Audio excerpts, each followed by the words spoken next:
मिट्टी, कपड़ा और ससुराल। गुजरात में रहने वाली आनंदी बेन 3 बेटों की माँ थी। आनंदी की मंझले बेटे जगदीश की शादी का मौका था। चारों तरफ खूब चहल पहल थी। घर की बड़ी बहू मीनाक्षी भारी साड़ी और सोने के गहनों में लदी हुई खड़ी थी। बाकी सब तो ठीक था, लेकिन न जाने क्यों जगदीश की दुल्हन मोहिनी के चेहरे पर घबराहट साफ नजर आ रही थी। क्या बात है मोहिनी, बहुत परेशान दिख रही है, ठीक तो हो ना तुम? भाभी, घबराहट सी हो रही है। मैं ये शादी करके ठीक तो कर रही हूँ ना? अरे पगली, शादी के समय लड़कियों को थोड़ी घबराहट तो होती है, तो क्यों चिंता कर रही है? तेरी जिंदगी में कुछ गड़बड़ नहीं होने वाली। और फिर मैं हूं ना तेरी जिठानी, तू मुझे अपनी बड़ी बहन समझ। जिठानी की प्यार भरी बातें सुनकर मोहिनी को अब थोड़ा हल्का महसूस हो रहा था। कुछ ही देर में मोहिनी के फेरे जगदीश के साथ हुए और फिर विदा होकर वो अपने ससुराल आ गई। गृह प्रवेश के बाद, ए बड़ी बहू, जरा इधर तो आना। जी माँ जी, क्या हुआ? महारानी, अब गहने पहनकर जी भर के इतरा लियो तो उतार कर ये गहने मेरे हाथ में दे दो। हाँ माँ जी, लीजिए ना। सास की एक आवाज पर बड़ी बहू ने अपने सारे गहने उतार कर सास के हाथ में थमा दिए। कुछ देर बाद मोहिनी की मुंह दिखाई की रस्म शुरू हो गई, जिसमें सास आनंदी बेन ने बड़ी बहू से उतरवाए हुए सारे गहने उपहार स्वरूप मछली बहू के हाथ में थमा दिए थे। भारी भरकम कमरबंद रानी हार, सोने के कंगन, झुमके और इतने खूबसूरत गहनों को देखकर मोहिनी की आंखें खुली की खुली रह गई थी। भाभी, लगता है माँ जी ने पहले ही सब तैयारी कर रखी थी। मुझे भी हूबहू वैसे ही गहने चढ़ाए जैसे आपने हमारी शादी में पहने हुए थे।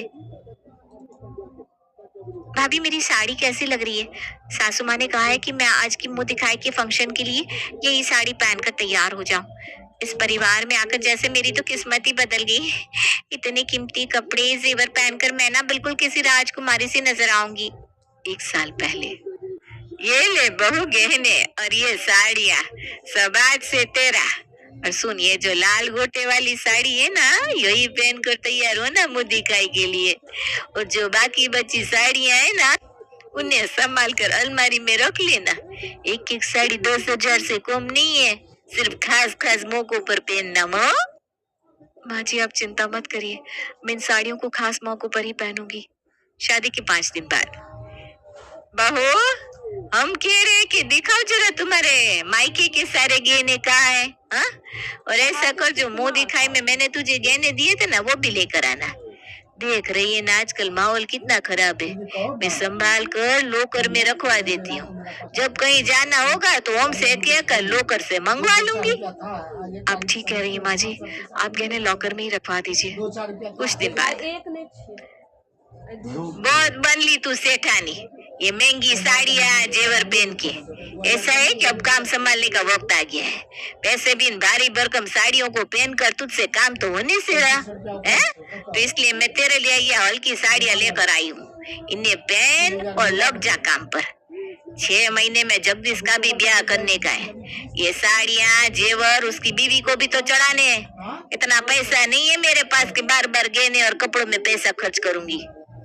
लेकिन माँ जी, हमारे यहाँ तो काम करने के लिए नौकर है ना, फिर मैं क्यों? एक कोई नौकर वोकर नहीं है इस घर में। और बहू को क्या फोड़े पर घिस लगाने के लिए लाई हूँ मैं इस घर में, जो घर के काम नौकरों से करवाऊंगी? अरे 2-4 दिन के लिए गांव से बुलवाया था उन्हें। अब आज से तू लग जा काम पर, चल। सास की बातें सुनकर बड़ी बहू जैसे सपने से जाग गई थी। अभी तक खुद को किसी राजकुमारी की तरह महसूस कर रही मीनाक्षी को एक पल में अपनी सही जगह नजर आ गई थी। कहाँ खो गई भाभी आप? आपको मेरी साड़ी पसंद नहीं आई क्या? पसंद क्यों नहीं आएगी, बहुत खूबसूरत है। अब तो इन साड़ियों को ही निहारती रहेगी क्या? वैसे भी ये भारी भरकम साड़ियाँ, महंगे जेवर सिर्फ 4 दिन की चांदनी होते हैं। असल जिंदगी इन साड़ी और जेवरों से बहुत अलग होती है। मैं कुछ समझी नहीं भाभी, आप कहना क्या चाह रही हो? कुछ नहीं, तू छोड़िए सब। मोहिनी की शादी को तकरीबन 7 दिन बीत गए थे। हर रोज मोहिनी सास की दी हुई महंगी साड़ियां और गहनों को पहनकर किसी राजकुमारी की तरह सजती और खुद को आईने में देखकर खूब इतराती। 8वें दिन। मोहिनी बहू, बहुत आराम कर लिया तुमने। देखो, तुम्हारी जेठानी अकेले पूरे घर में काम में लगी रहती है, हाँ? अब कल से अपनी जेठानी के साथ काम में हाथ बटाओ। और सुनो, घर और रसोई का काम करते इतने भारी भरकम गहने तो पहनोगी नहीं, है? तो ऐसा करो, अपने मायके और ससुराल के जितने भी महंगे गहने कपड़े वगैरह है ना, सब लाकर मुझे दे दो। मैं संभाल कर अपने पास रख लेती हूँ। जब कहीं जाना होगा तो मुझसे लेकर पहन लेना। ठीक है माँ जी, जैसा आप कहें। एक बार मोहिनी ने अपने महंगे जेवर कपड़े और मुंह दिखाए कि मिले हुए रुपए सास को थमाए, तो अगले दिन से मोहिनी की हैसियत घर में राजकुमारी से सीधा नौकरानी जैसी हो गई थी। ये लो, ये मेरी कुछ पुरानी साड़ियां है। आज से तुम्हें यही साड़ियां पहन कर रहना है। हो माँ जी, आपने कहा मैं भारी साड़ियां पहनकर काम नहीं कर पाऊंगी, इसलिए मुझे हल्की साड़ियां पहननी चाहिए। ठीक है, उस बात से मुझे कोई एतराज नहीं है, लेकिन आपकी पहनी हुई पुरानी साड़ियां पहनना मुझे कुछ ठीक नहीं लग रहा। आप मुझे कुछ पैसे दे दीजिए, मैं बाजार जाकर अपने आप कुछ हल्की साड़ियां ले आती हूँ। ए देख रहा है जोगदीश, तू यहाँ खड़ा है और तेरे सामने तेरी बीवी मुझसे जीबान लड़ा रही है। अब मेरे होते हुए ये महारानी खुद बाजार जाकर अपने लिए कपड़े लेकर आएगी है? अभी तेरी सास जिंदा है। हाँ, एक बात का खास ख्याल रखने का, हमारी घर की बहुएं आंख और नाक खुले रखती है और मुंह बंद, एकदम बंद। ये बात जितनी जल्दी तुझे समझ में आ जाएगी उतना तेरे लिए अच्छा होगा। तेरे ज्यादा ही पर निकला है क्या? जब माँ तुझे साड़ियाँ दे रही है तो जुबान क्यों चला रही है? बिना कपड़ों के तो नहीं रख रहे ना तुझे। खाने के लिए रोटी मिल रही है, पहनने को कपड़ा मिल रहा है और रहने के लिए ये चार दीवारी, इससे ज्यादा और क्या चाहिए? अच्छे घर की बहुओं की बस रोटी कपड़ा और ससुराल, इतनी ही जरूरत होती है। इससे ज्यादा दिमाग लड़ाने वाली लड़कियों का मेरे घर में टिक पाना मुश्किल है भाई। ओ, ये कान खोल कर सुन लेना बहू। सास के जाने के बाद मैंने आपको अपनी बड़ी बहन की तरह समझा था भाभी। मेरी छठी इंद्री ने तो मुझे शादी से पहले ही एहसास करा दिया था कि मेरे जीवन में कुछ बहुत बड़ी उथल पुथल होने वाली है, लेकिन आपकी मक्खनदार बातों में आकर मैंने बहुत बड़ी गलती कर दी। इसे नरक में लेकर आने के लिए नाचते हुए मेरे दरवाजे पर बारात लेकर आए थे ना आप लोग। आपका जीवन तो नरक था ही, आपने मेरा जीवन भी नरक कर दिया।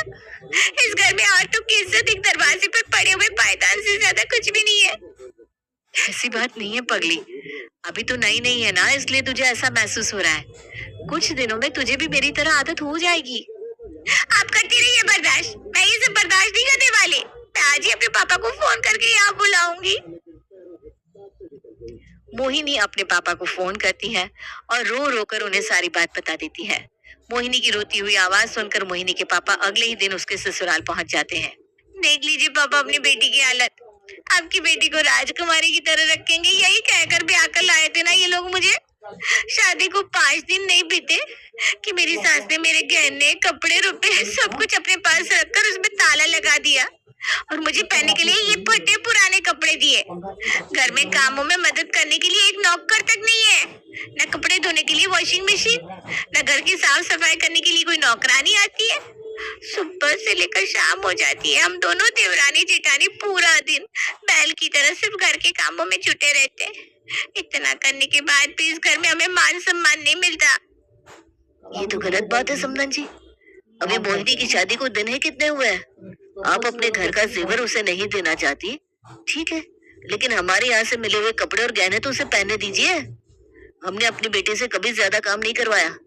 रसोई का काम वो बहुत अच्छे से कर लेती है, लेकिन इस समय बहुत सर्दियाँ हैं, हो सके तो काम वाली लगवा दीजिए, दोनों बच्चियों को थोड़ा आराम हो जाएगा। देखिए समधी जी, आज तो आपने अपनी बेटी के बुलाने पर यहाँ आने की गलती कर दी, लेकिन अगर आज के बाद आप अपनी बेटी की हिमायत लेने के लिए इस घर में आए ना, तो उस दिन के बाद आपकी बेटी लौटकर कभी अपने ससुराल नहीं आएगी। हो, सारी जिंदगी अपने घर में बिठा कर रखिएगा अपनी बेटी को। और मेरे बेटे से तो ये उम्मीद ही मत करना कि आपकी बेटी के 2 आंसू टपकाने पर वो उसकी बातों में आ जाएगा। मेरे बेटे वही करेंगे जो मैं कहूंगी, और मेरे कहे बिना इस घर में पत्ता भी नहीं हिलता। अब आप यहाँ आ गए हैं तो अपनी बेटी को ये बात समझा कर जाइए कि अब ये 4 दीवारी उसका संसार है, इसमें खुश रहना सीख ले, वरना सारी उम्र एक छोड़ी हुई औरत का तमगा लेकर जीना पड़ेगा उसे। मेरे दरवाजे पर जाकर नाक भी रगड़ेंगे ना आप लोग, तब भी आपकी बेटी का स्वीकार नहीं करूंगी मैं।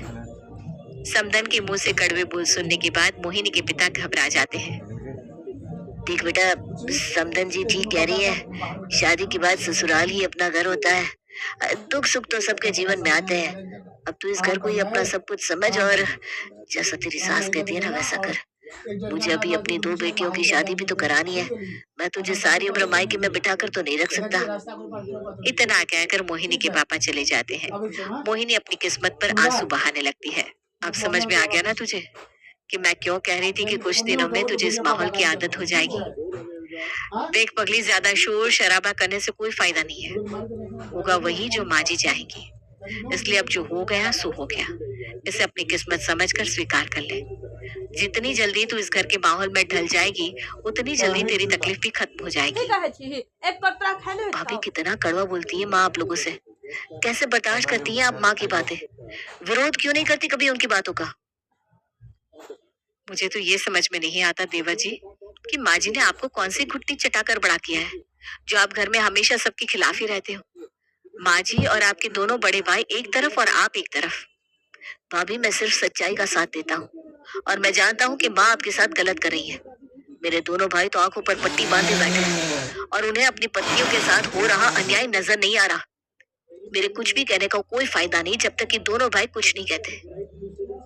रहने दीजिए देवर जी, माँ जी से कुछ भी कहने की जरूरत नहीं है। आप हमारी तकलीफ समझते हो, हमारे लिए बस इतना ही काफी है। हम तो बस भगवान से दुआ करते हैं कि आपकी पत्नी को ये सब ना झेलना पड़े जो हम इस घर में झेल रहे हैं। कुछ दिन बाद माँ, हमारे जय के लिए एक रिश्ता आया है। बहुत बड़े व्यापारी की इकलौती बेटी है। उनका कहना है कि यदि हमारे घर में उनका रिश्ता हो जाए तो वो हमारे साथ बिजनेस में पार्टनरशिप करने के लिए भी तैयार है। इकलौती बेटी है, अपने साथ मोटा दहेज भी लाएगी और व्यापार में हमारी तरक्की भी होगी। पैसों के लालच में आनंदीबेन जल्दी ही जय की शादी श्री से करने के लिए तैयार हो जाती है। शादी के बाद भाभी, ये कैसी साड़ियाँ पहनते हैं आप लोग? घर में पैसों की कोई कमी नहीं है, फिर क्या जरूरत है आप लोगों को ऐसी घिसी पिटी साड़ियाँ पहनने की? आज हम सब मॉल चल रहे हैं, वहाँ से आपको बढ़िया डिजाइनर साड़ियाँ दिलवाऊंगी मैं। तीनों बाहर ही खाना खाएंगे, शॉपिंग करेंगे, बहुत मजा आने वाला है। श्री की बात सुनकर दोनों जिठानियां घबरा जाती हैं। कैसी बात कर रही हो तुम? हमारे कपड़ों में क्या खराबी है? भाभी एकदम ठीक कह रही है। वैसे भी हम औरतें बाजार नहीं जाती और तुम्हें भी जाने की जरूरत नहीं है। जो भी चाहिए माँ जी को बता दो, माँ जी मंगवा देंगी। अरे माँ जी क्यों मंगवा देगी? मैं खुद जाकर लेकर आऊंगी ना जो मुझे पसंद होगा। माँ जी की पसंद के कपड़े क्यों पहनूंगी मैं भला? अरे तुम क्यों हमारे साथ साथ अपनी भी शामत बुला रही हो? छोड़ो ना। और वैसे भी घर में वही होता है जो माँ जी कहती है। हम बहू हैं, हमें अपनी मर्जी चलाने का कोई अधिकार नहीं है। अरे आप बहू हो, इसका ये मतलब थोड़ी ना है कि आप एक इंसान नहीं रही। हर इंसान को अपनी पसंद के कपड़े पहनने का अधिकार होता है और माँ जी आपसे ये अधिकार कैसे छीन सकती है? माँ जी को मैं देख लूंगी, अभी आप लोग मेरे साथ चल रही हो बस। श्री ने तो जिद ही पकड़ ली थी। वो टस से मस होने को तैयार नहीं थी। उसकी जिद से हार मानकर दोनों जेठानी उसके साथ मॉल जाकर कपड़े खरीदने के लिए तैयार हो जाती है। 2 घंटे बाद जब तीनों हाथ में शॉपिंग बैग्स लेकर वापस घर लौटती हैं, तो उन्हें देखकर सास गुस्से में लाल पीली हो जाती है। किससे पूछकर घर से बाहर पाँव निकाला तुमने? हा? और बड़ी बहू, तुमसे ये उम्मीद नहीं थी? घर में रोटी कपड़ा ससुराल सब कुछ मिल रहा है ना? है? फिर इस घर की चौखट लांघने की हिम्मत कैसे की? वो श्री का मन था तो हम उसे टाल नहीं पाए। 2 दिन बाद बड़ी बहू, मैं ओम जगदीश और जय जोधपुर शादी में जा रहे हैं। 2 कप दूध और थोड़े से आलू मटर निकाल कर रखे हैं तुम लोगों के लिए। चाय और सब्जी का उसी से इंतजाम हो जाएगा। और खबरदार, जो हमारे जाने के बाद घर से बाहर पैर निकाला तो ओ। सास के जाने के बाद, अरे भाभी आज तो घर में कोई नहीं है, आज हम तीनों पार्टी करेंगे। बताइए आप लोगों की पसंद की क्या डिश है? मैं अभी होटल से ऑर्डर करती हूँ। अरे रहने दो ना श्री, देखा था ना उस दिन तुम्हारे साथ हम बाजार गए थे तो माँ जी कितना नाराज हो गई थी। माँ जी ने बोला है आलू मटर बनाने के लिए, चुपचाप वही बना लेते हैं। और पेट तो आलू मटर से भर ही जाता है, क्या जरूरत है होटल का खाना मंगवाने की? भाभी क्या हो गया है आप लोगों को? ऐसा लगता ही नहीं कि मैं इंसानों के बीच में रह रही हूँ। आप दोनों तो जैसे माँ जी के रिमोट से चलने वाली मशीन हो।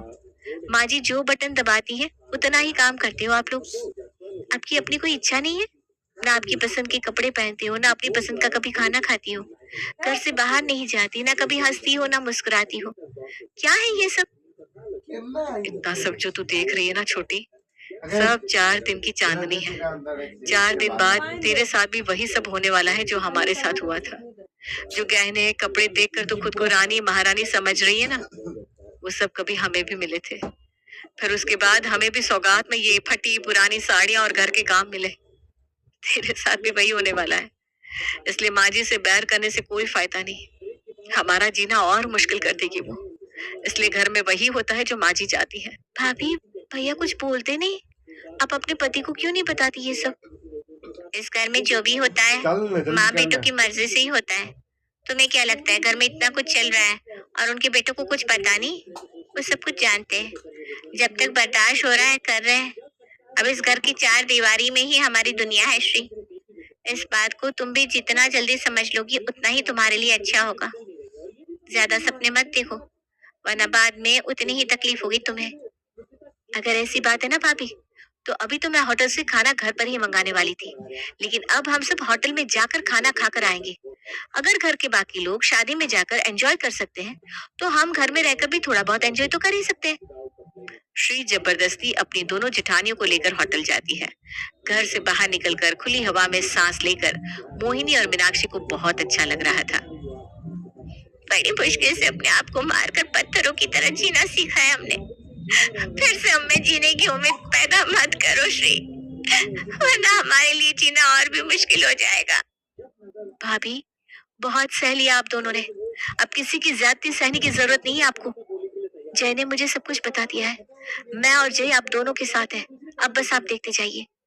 रात को जब अपने बेटों के साथ आनंदी शादी से वापस लौटती है, तो तीनों बहुओं को महंगे कपड़ों में सजे हुए बाहर से वापस आते देखती है, जिससे गुस्से में उसका खून खौल उठता है।